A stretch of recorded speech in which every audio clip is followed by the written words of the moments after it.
All right, so I want to wrap up this module with just a few practical notes on transformers. So basically, the first thing I want to say is that although we did go through the magnetic coupling section of this this module, we started out with magnetic coupling. We talked about circuits that are magnetically coupled, and then we got into transformers. Really, the main takeaway from this module is transformers are very important and they're widely used in power distribution. They're used in small power systems. They're used in power supplies that you plug into the wall to charge your phone. They're used everywhere. Okay. And so that was kind of where we're getting to the point where we could talk about transformers. And so that will be the main takeaway. And with that, I want to give a couple practical notes on transformers because of course, we looked at ideal transformers and auto transformers, but there are some things you need to keep in mind when you think about transformers. And of course, I don't want to make this module too long, and this segment is more practical than anything, but definitely want to touch on a couple of these things. So the first thing is just for your own knowledge, I want to show the scale of practical transformers. So we've got a couple of board mount transformers here. These are called board mount because they mount onto a circuit board. They're pretty small, and this one in particular, you can see that Coilcraft actually gives the dimension there of 4.85 millimeters. You could just think about how small that really is. It's really small, but you can see inside it shows the winding. It's a couple of different windings wound around a coil. I don't know for certain, but my guess is that these two pins are probably the plus and minus terminal of the primary, and then on the other side is probably the plus and minus terminal of the secondary, or vice versa. Actually, it's probably primary here and secondary here because of this white dot. Usually they'll put that white dot on there to indicate where the plus side of the primary is.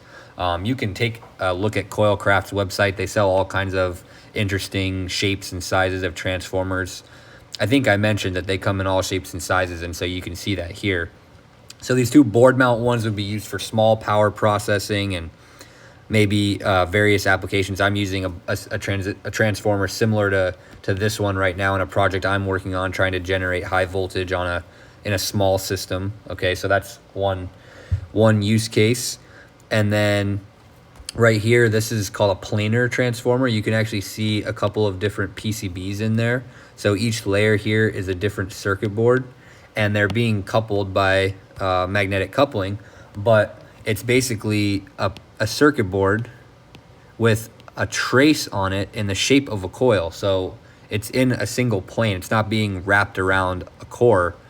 And then on the next layer, you have another circuit board and another coil of basically copper, another trace, and the coupling is happening right here between the two coils and in that plane. And so that's an interesting concept.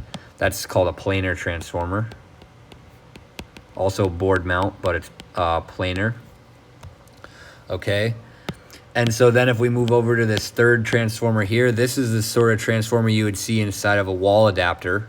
If you're, using some kind of a audio jack, wall adapter, step down, step up transformer. I think right now in the 101A lab that I'm TAing for, we're using a 4-to-1 step down transformer for audio systems. It has an audio jack output. And so that kind of transformer you would find inside of the wall adapter. So I'll just write wall adapter right here. You can see the core material in there right here, and the windings are wrapped around it, right? They're going kind of into the page and back out of the page and wrapping around just like that on both sides. And you can see that they're isolated from one another, okay? And then this last one on the right here, this is a microwave transformer. This is what you would find inside of a microwave oven. These are really dangerous, huge, high voltage, high current transformers inside of microwaves. Very heavy. You can see this really dense core material here. It's got sort of an I shape to it, so it goes down and around just like that.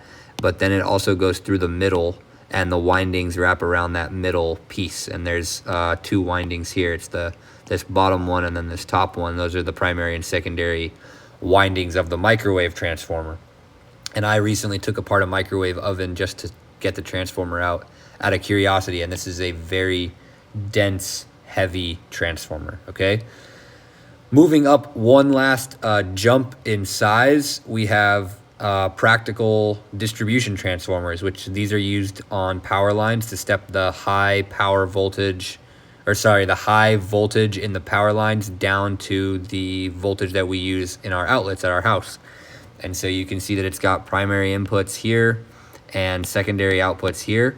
The reason for the 3 secondary outputs is that most of these are split phase systems. So you'd have one wire coming out that would be 170 volt peak sine wave, and then you'd have another wire that would be coming out that would be a negative 170 volt sine wave, or basically 180 degrees phase shifted version of the first.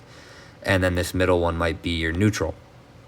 And then your primary inputs are coming straight from the power lines, which are really high voltage. You can see the difference between the hot and the neutral there is 7.2 kilovolts. And so this transformer is basically stepping that 7.2 kilovolts down to the voltages that we see in our wall outlet, right? The little wall outlets that you have in your house, the hot and the neutral, those are connected to these signals right here at the output of this transformer, wherever your transformer is for your neighborhood. Okay, so this is the scale of transformers. Of course, they can go as big as grid level voltages and, you know, grid sized transformers, as small as board mount, little Coilcraft surface mount in transformers. And so I just thought that would be interesting to go over. If you have any questions, obviously there are even bigger transformers than these for different applications. But I just wanted to show some of the more practical, more common ones. And so, yeah, that's it for this video. In the next video, I want to talk about the BH curve and saturation of transformers, basically one of the limitations of transformer performance. And we'll talk about that in the next video. So I'll end this one right here.